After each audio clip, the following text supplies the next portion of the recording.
16-18 aprelde Tatarstan Respublikasında 2020-2021 yıl sezonu KES Basket Mektep Basketbol Ligası Çempionatının regional etabı uzdı. Munisipalitetlerde 6 otna devamında soylap alı oyunları vardı. 18 aprelde ise 16 komanda zeyde uyuşturulgan KES Basket Mektep Basketbol Ligası Çempionatının regional etabı final yarışlarına keldi.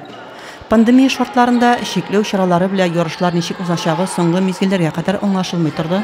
Şulay da sportçılar bik yaxşı oyun bile süyündüre oldu. Final oyunu ahırına kadar keyrinki vardı.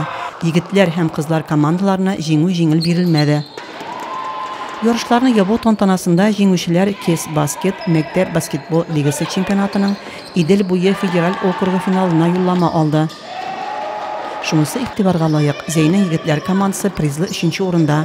Bizning basketbolchilarga yangi o'yinlar tileymiz. Rezime Kashapova, Denis Ipatov, Zey haberleri.